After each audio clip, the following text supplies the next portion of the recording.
Hello, folks, and thank you guys for checking out our 2020 annual meeting this year via PowerPoint. My name is Dana Boyle, and I'm president of the Northern Neck Vegetable Growers Association, and I welcome you. We would love to be able to be with you all this year in person to fellowship and have lunch together and all that fun stuff. But since that could not happen, I will instead take this time to thank our extension agents, Stephanie and Trent, for putting together this information pack program. For those of you joining us that are not members of the Northern Neck Vegetable Growers Association, please consider contacting me or one of our members or one of our extension agents to find out more about our educational programs, our educational trips, our scholarship, and more. We'd love to share more information with you about our fun association. At this time, I'd like to thank our sponsors shown on your screen for their support of our 2020 annual meeting. Please fill out your survey at the end of the presentation to have your name entered into a drawing to win a gift card sponsored by these businesses. Hello, I am Mark Reiter, and I'm the Soils and Nutrient Management Extension Specialist with Virginia Cooperative Extension and Virginia Tech, located on the Eastern Shore at the Eastern Shore Agricultural Research and Extension Center. Today I wanted to discuss some nutrient needs for high-yielding vegetable crops here in Virginia, and especially focus on some of the needs as far as fertilizer requirements and some things to consider as far as nutrients that we need for these high-yielding vegetable crop production systems. One thing we wanted to discuss today is increasing fertilizer use efficiency in Virginia for our vegetable crop production systems. The best way to illustrate this is using Liebig's law of the minimum, which dictates that the nutrient or item in most short supply in your crop production system will be what limits your plant growth, your yield, and overall potential vegetable quality. So using this theory is certainly the best way to get the most bang for your buck in your vegetable crop production system, but it also allows us to focus on the right fertilizer and the right nutrient to make sure that we're not just wasting money, we're not potentially over applying the nutrients, and that we're really focusing on what can make meaningful crop production changes, at least related to fertilizer management. So in this diagram, we see that water is the most limiting slat or the most limiting thing in this crop production system. If we fix this lowest slat of water, which we easily and typically do in our vegetable crop systems, the most limiting thing that we need to focus on in this scenario, in this case, is nitrogen. Nitrogen's the lowest slat, so we need to patch that hole and then focus on the next lowest item. So we fix water with irrigation, we fix nitrogen with fertilizer. So this slat is no longer lowest. And in this example, potassium is now the next lowest item, or maybe calcium, depending on the height. They're about the same, it looks to me. But this is really the mechanism that we use in soil fertility and nutrient management to make sure that we're not over applying, but we are focusing on the correct nutrient for crop growth. And this is really important regardless of your system here in Virginia. So one thing I like to do to really indicate why fertilizer is so important, because typically, especially in vegetable crop production systems, fertilizer is not a big part of your overall production budget. Certainly labor is typically the most expensive item, but fertilizer is overall inherently important for ensuring that we have optimum yields. So in this table, we have our crop, a typical high yield here that we can achieve in Virginia with optimum conditions, our nitrogen uptake, our nitrogen that is actually removed in whatever particular yield we're talking about, our phosphate or P2O5 that's taken up in the plant for that yield, how much of that phosphate is removed, how much potassium or K2O or potash is taken up in that plant, and how much potash is removed with that yield. And why this is so important is because, as you can see, if you're yielding very optimum yields, like in tomatoes, if you're yielding 40 tons per acre, 70, 80,000 or so tons per acre, you are removing a lot of nutrients.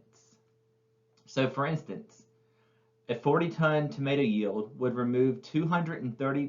take up 232 pounds of nitrogen per acre, and 100 pounds of that nitrogen would actually be removed in that harvestable tomato fruit. Likewise, 87 pounds of P2O5 is taken up, and 68 pounds of P2O5 is removed. 463 pounds of K2O is taken up for an 40-ton yield, and 288 pounds of that is removed. So with this, we can clearly see that fertilizer certainly is important. But one other thing I want you to note when looking at this is how these nutrients are certainly not in a 1-to-1-to-1 ratio.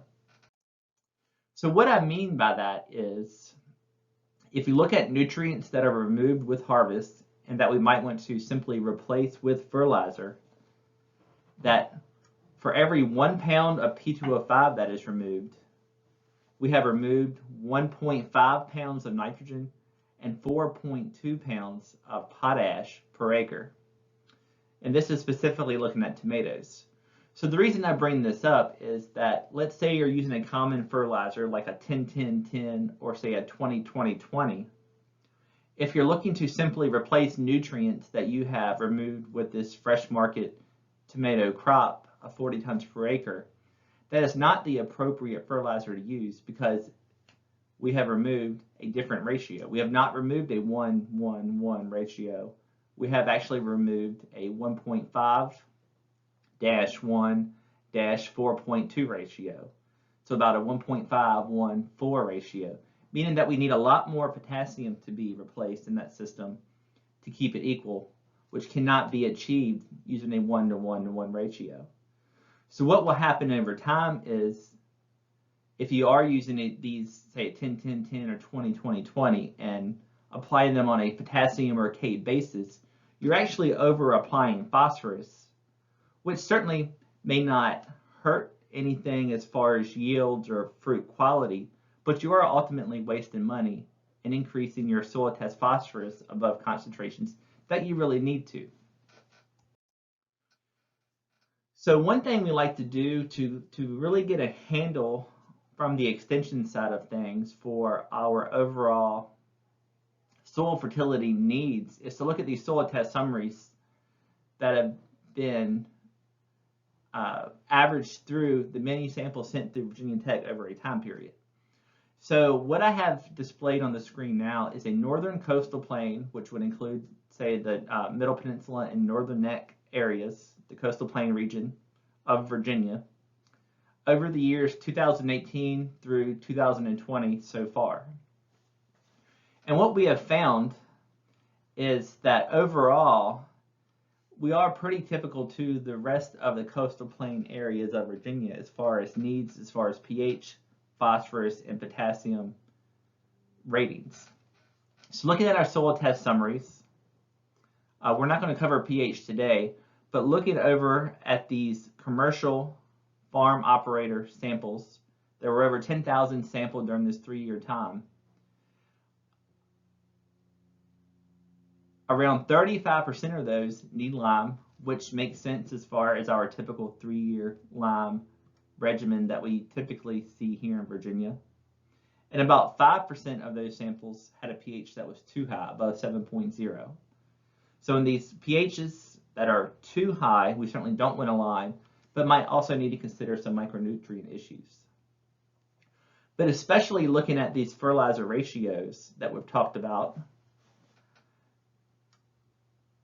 around 32% or so are low or medium for phosphorus, while 36% of these farmer samples were testing very high for phosphorus, meaning they do not typically need more phosphorus for crop growth. Looking at potassium, 66% of the samples were low or medium, meaning we need potassium fertilizer, and just 4% were in this very high, meaning they didn't need samples. Now, this was average for all commercial farms here in the northern coastal plain area of Virginia. But I went through and looked at the vegetable crop codes, which I'm not going to display the data here because I didn't want to get too specific targeting certain crops in this specific soil test summary. But one thing to note is that vegetable crops typically have high to very high soil test phosphorus soil test concentrations, meaning that over time we are applying more phosphorus than we need. And a lot of this can be attributed to using this one ratio fertilizer, like a 10-10-10 or 20-20-20. So what we're targeting and what we hope to do is to really start having producers use fertilizers that hone in on exactly what they need for crop growth, so they can apply more potassium, which is typical, and reduce the amount of overall phosphorus concentrations that they need.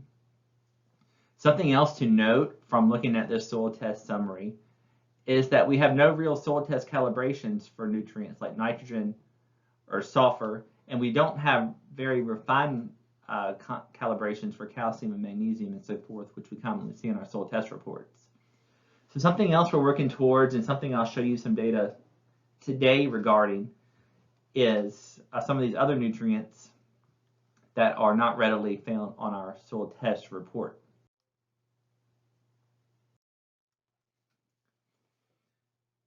On the previous slide, I mentioned that we do not have a soil test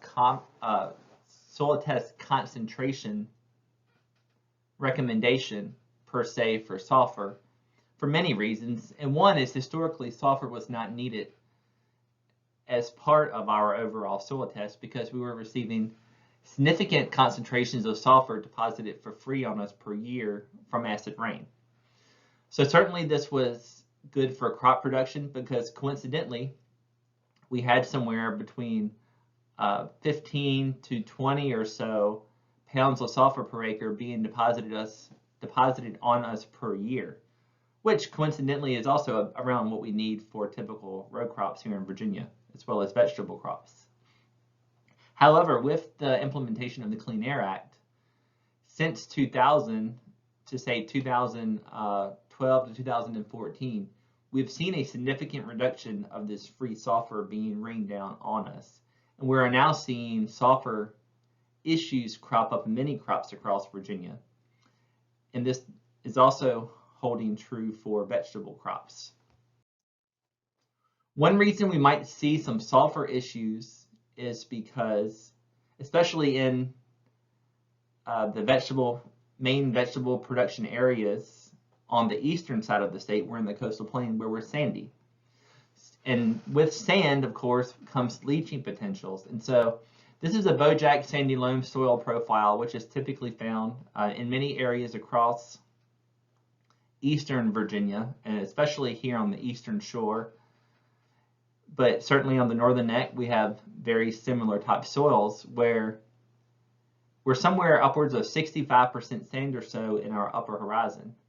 Now with this potential comes a very easy system for anions like nitrates, and in this case sulfates, to leach down deeper into the soil profile.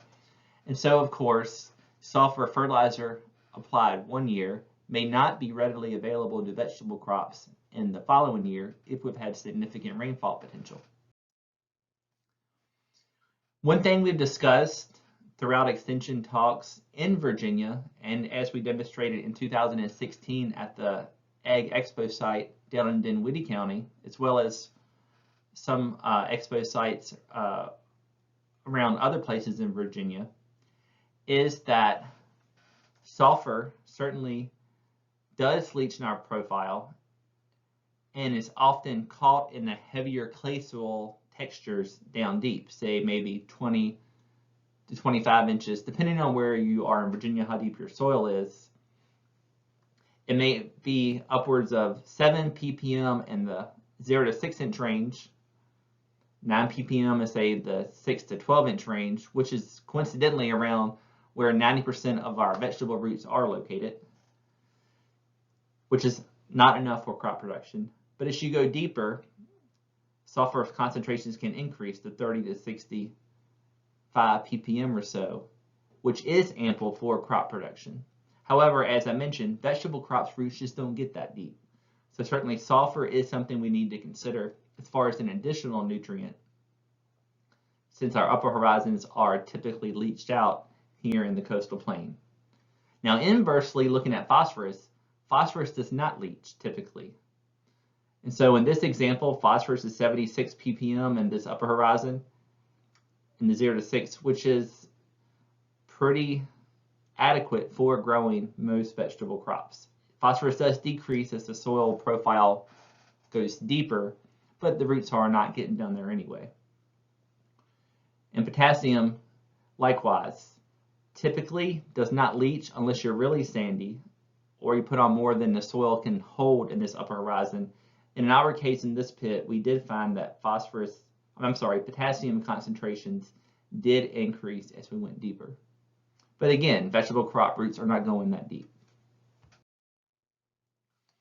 So we wanted to focus on some work looking at polyethylene mulch systems, which could be used. In our case, we use fresh market tomatoes here on the eastern shore to really look at some of these nutrients that might be limiting and where we don't have traditionally very good extension recommendations for them. So we wanted to improve our recommendations.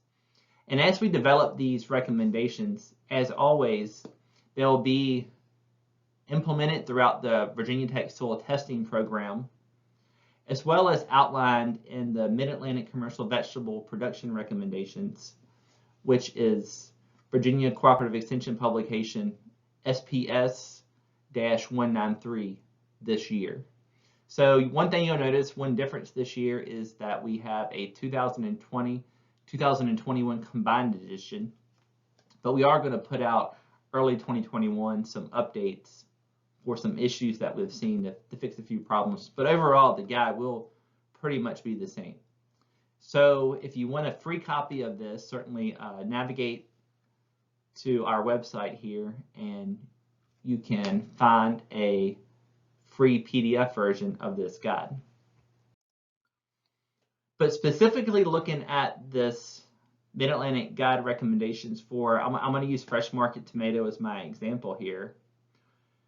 One thing I wanted you to note is if you're looking at fertilizer recommendations based on soil tests, that there is very little need for a fertilizer ratio that's a 1-1-1, such as a 10-10-10 fertilizer or a 20-20-20 fertilizer. Also, one thing I want you to note is that we're very limited on the guidance for sulfur, calcium, and magnesium in this guide. So again, that's something we're working on. And thirdly, one thing I want you to note is that in this guide, especially for phosphorus and potassium,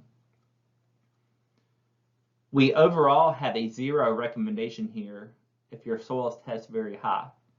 However, this is a Mid-Atlantic guide, so there's several states at play that consult to form this guide. And what we have done and what we have found is that in Virginia, we do see nice yield responses to some starter fertilizers for phosphorus and potassium, even if our soil is testing very high. So in this case, you'll see a footnote for most of these crops, in this case, polyethylene mulch, fresh market tomato. If you're testing very high, we have a 1 footnote, and in the bottom of this table, we see that in Virginia, crop replacement values of 50 pounds of P2O5 and 50 pounds of K2O per acre are recommended on soils testing very high. Because we have seen a nice yield response, and because these values are still lower than what you typically would remove from that crop production system with high yielding vegetable crops. Therefore, you're not further increasing your overall soil test values, and it is a safe overall recommendation if you're worried about water quality. However, something else I wanted you to take a note at is the overall ratios of what fertilizers are needed. So in most soils, and if you think back to that table I showed, like for an average soil test value for vegetable crops, we would say we would need a total of 150 to 210 pounds of nitrogen per acre as a fertilizer, mixed between mixing it into the bed and fertigation. A lot of our soils test it very high for phosphorus, meaning we would just need this 50 pounds of P2O5 per acre. And a lot of our soils tested medium for potassium, meaning we would need 200 pounds of K2O per acre. So taking a look at this general overall fertilizer recommendation, it's pretty clear to see that we need fertilizers that are not in a 1-to-1-to-1 NPK fertilizer ratio. So what does this mean? So a 1-1-1 ratio fertilizer, like say a 20-20-20, would work in our case if you have one specific condition occurring. And the one specific condition where a 20-20-20 is adequate, is applicable, is if you're applying 50% of your nitrogen prior to laying your plastic or at planting, if you're not using plastic, and your soil test was testing very high for phosphorus and very high for potassium. In this case, a 1-to-1-to-1 ratio fertilizer like a 10-10-10 or 20-to-20-20 would work.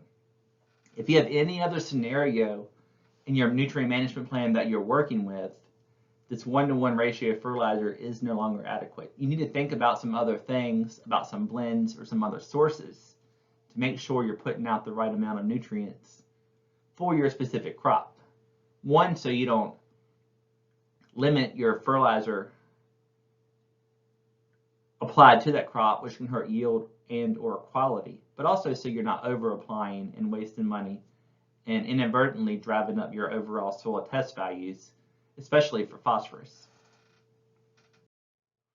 In this case, we're looking at our recommendations for broccoli. Again, the question comes, can I just go buy a 1-to-1 ratio fertilizer or a 20-20-20 or say a 10-10-10 to meet my broccoli needs? And the answer is yes, in one specific case, one specific scenario. Now this scenario does meet more of our overall soil test values that we typically see. However, the same thing applies.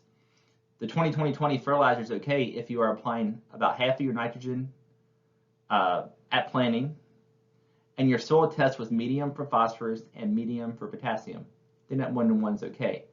But as we typically do see, we again have high or often have very high soil phosphorus concentrations. So this is another good chance where you could switch your blend to something else to really put out less phosphorus, or another way to look at it is to put out more potassium to better meet your overall nutrient management planning needs and not depend on these standard 1-to-1-to-1 ratio fertilizers.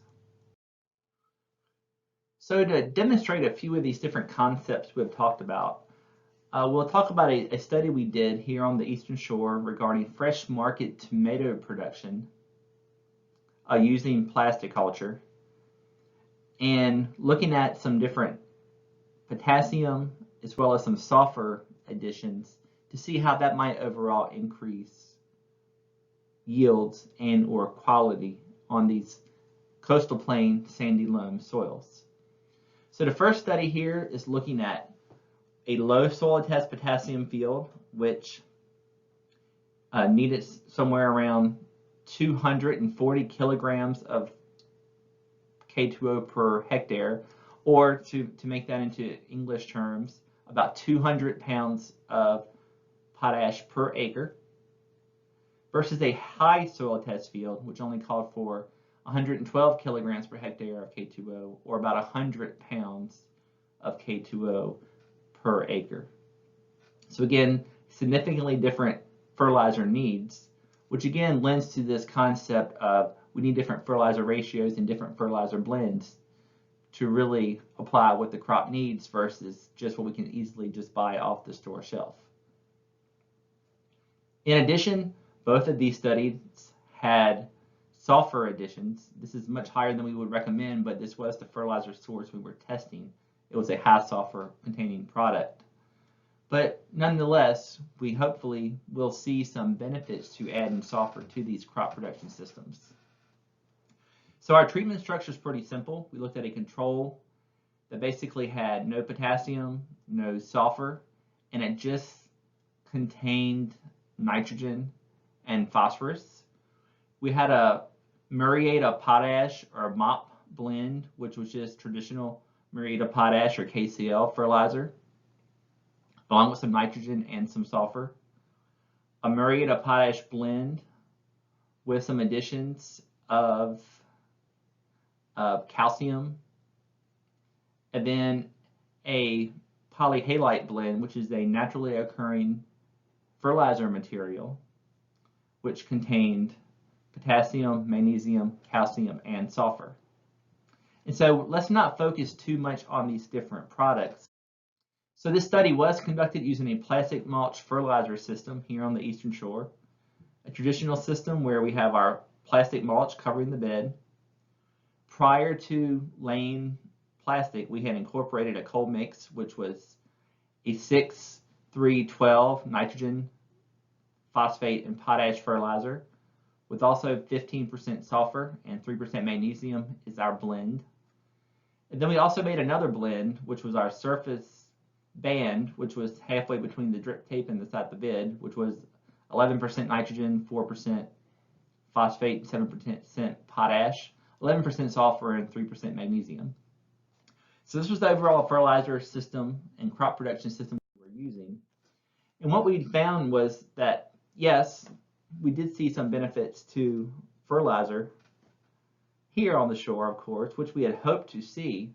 But more importantly, we did see some benefits to adding sulfur and also magnesium in addition to what we would typically add for lime here on the Eastern Shore.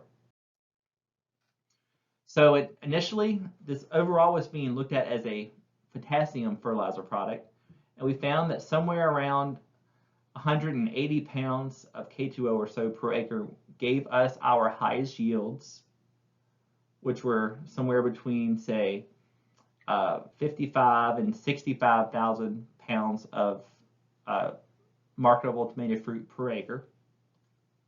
But one thing we did note was that if you start looking at these blends with sulfur, that sulfur did increase yields pretty much in all cases with our fertilizer sources. So depending on rate, our sulfur plots were somewhere, with 5 to say 10,000 or so pounds more per acre simply by adding sulfur to our fertilizer blend. In addition, magnesium was not as clear cut. We didn't see it at lower potassium rates, but at higher potassium rates, we did see a benefit to magnesium as well. So certainly this is something we're still working on, but nonetheless, some things that we're seeing pull through as far as like wheat and corn are also looking promising, especially for sulfur for some of these vegetable crops as well. So we need to make sure we have a focus on those when we're thinking about crop production. But one final thing I wanted to talk about here was the second study where we're looking at some different fertilizer additives, again with plastic mulch and fresh market tomatoes.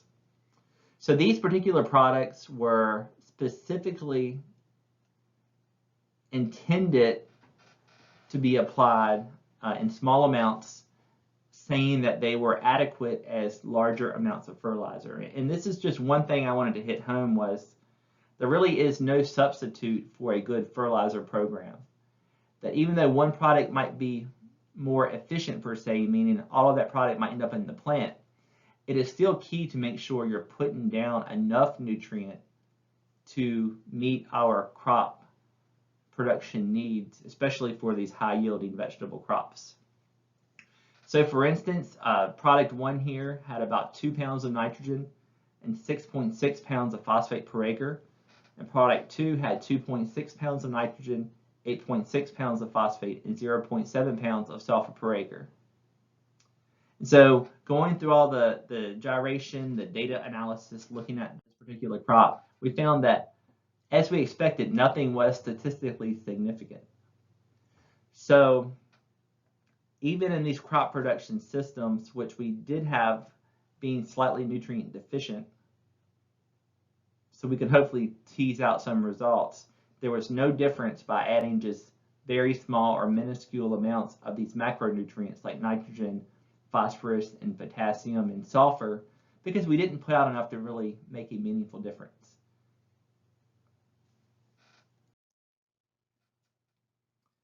So overall, we've talked a little bit about different blends, different fertilizers, and some things to think about, and not just to go to the shelf and buy, say, a 10-10-10 or 20-20-20 fertilizer, because there's a lot of different options out there, and there's a lot of different blends, if you're a larger producer especially, that you can get made on a field-specific basis to really match what you need for your particular soil test.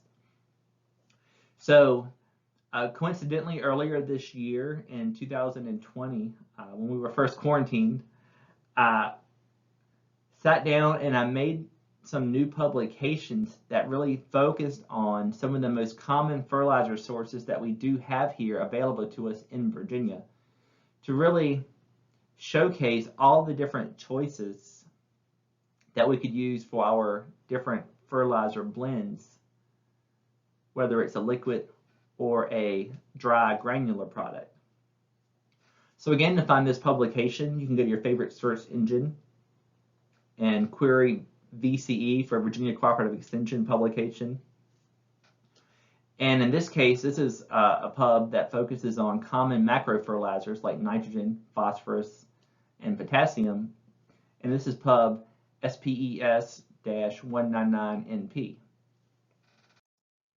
And we have all kind of different products listed here. So if you're looking for some different products to test, to try out, this is a good place to go and look for some different ideas. And everything that we have listed here should be readily available here in Virginia. Maybe not at your supplier, but through a supplier for our particular farming needs. In addition, a question we receive a lot is about some, say, secondary nutrients and micro fertilizers that are commonly available. So we also have another publication, which is SPES or SPES 200 NP, which focuses on nutrients like calcium and sulfur and magnesium, boron, and molybdenum. Some other nutrients that you might want to consider or might need for your vegetable production systems. And finally, with every good nutrient management plan and fertilizer calculation, is you're probably going to need at some point in time to bounce between different conversions, such as changing phosphorus to phosphate, P to P2O5, and so forth. And so if you look at publication SPES 201 NP, this publication has some common conversion factors that might be useful for you as well when you're looking at your nutrient management plans and fertilizer calculations. So with that, I thank you for hanging with me over this time. Just a few take-home messages here. I want to stress that we really need to start focusing on using appropriate fertilizer ratios for your needs that are based on your soil test and your crop production system. Certainly, in select cases, these 1-1-1 ratio fertilizers like 10-10-10 and 20-20-20 might be useful, but there's a lot of other different options out there as well that really lets you hone in on putting out what you need for your particular crop. In addition, make sure you put out enough fertilizer to matter.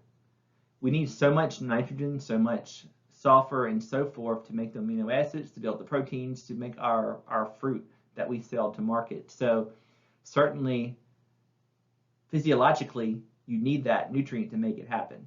So you can't skimp on these nutrients by using these say, high efficient fertilizers. You have to make sure enough of the product is out there and is available to meet our overall crop potential.